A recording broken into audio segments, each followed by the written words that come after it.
One of the other questions that we get pretty frequently is how to estimate the rehab costs of a particular property. Now, this is a very painful thing to figure out, and one that you will slowly get better at via trial and error, learning about things that you didn't even know could go wrong on a property. And short of getting a full home inspection, tearing down every single wall inside the house, and causing an immense amount of damage to try to do some exploratory troubleshooting proactively, you're not going to be able to tell everything that is wrong with that house that needs to be fixed. So, as you are estimating the rehab costs, there are definitely some things that you can dial in pretty quickly, like the cost of a kitchen, the cost of replacing a floor, bathrooms, your average costs there, painting. These are things that are pretty well predictable.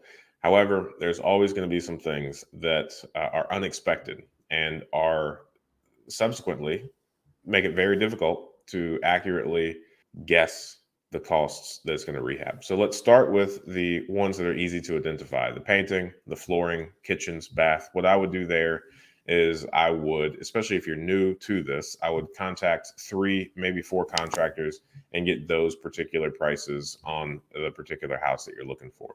I know if you get involved in like a local real estate investors network group, there's somebody that is generally able to kind of spitball off the expected prices that you should pay. You can gather all the materials needed for a project. You can go to Home Depot, Lowe's, whatever store like that you want to use, and you can get the cost of materials. And then you could ask the contractors for their labor costs in doing that. Now, what I would highly suggest is that you go around to some of these real estate investor network meetings and figure out which contractors in your area like dealing with real estate investors. I would probably shy away from some of the like main retail contractors, the ones that have like the wrapped vans, that advertise, that have TV commercials. Those guys generally have significantly higher overhead and are going to be subsequently significantly more expensive.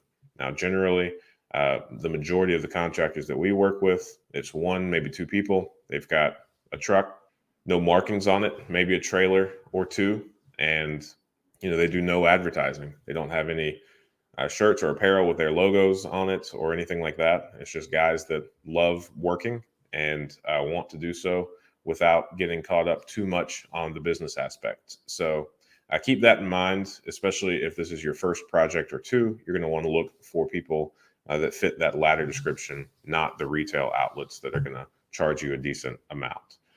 Once you get the material costs, the labor costs, you get a good handle on those, you're well on your way. There are some kind of rules of thumb that you can go to. I generally have my own kind of internal kind of itemized list that I go over. So $5,000 for a medium-sized kitchen, $7,000 for a large kitchen is something that I would say $4 per square foot of flooring.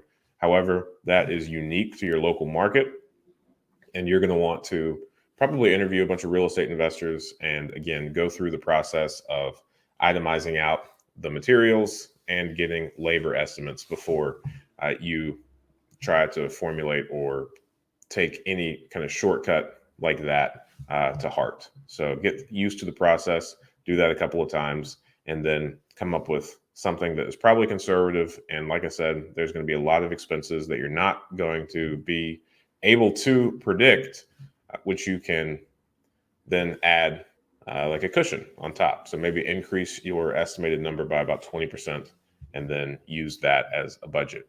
So, for example, at this point, we have over 400 homes. I have walked through probably at this point thousands of properties, and I like to think that I'm pretty familiar with estimating rehab costs. However, we just recently purchased a property and we are renovating it now, and it has an extraordinary amount of termite damage that I completely overlooked. And unfortunately, all of the termite damage is kind of isolated to the sill plates.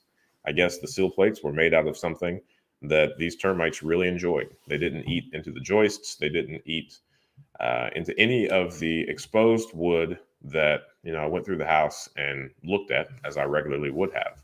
However, if you look up kind of over the ledge of the basement foundation, if you look over the steel beam that runs through the house, the sill plate, the wooden sill plate on top of all the basement walls, and this steel beam are eaten up with termites. So that is an added expense that's going to be several thousands of dollars that I just overlooked. And like I said, not to give myself too many accolades or pats on the back, but I'm pretty good at this. So it happens. It's how you learn. And now I'm going to be examining seal plates on every house that I go into like I never have before. So unfortunately, there is a lot of trial and error, and you're going to make, sometimes costly mistakes. But I don't have a good answer on how to avoid that. And then each time you learn one of these tough lessons, just do your best not to make that mistake again. At this point, another a common mistake that I have made in the past is figuring out how many layers of roofing are on any particular property and what the decking is. Is it the original cedar shake under multiple layers? Because that is significantly more expensive than a roof with new decking and just one layer of shingles. So now we go to pretty good lengths to figure out how many layers a roof has and whether or not it's got new decking or those cedar shake shingles, because that is a very costly difference that you should be a little bit careful of. That's my answer there. Hopefully that's helpful. Thanks for watching that clip. I thought that was a good question. And I think you can ask good questions too. Join us every Friday morning at 8 a.m. Eastern Standard Time for a live stream Q&A where we answer plenty of questions just like this one. In the meantime, consider subscribing to the channel if you want more of this content. And if you want to increase your deal flow, analyze properties better, and help me feed my family, click the link below for a free 7-day trial of PropStream.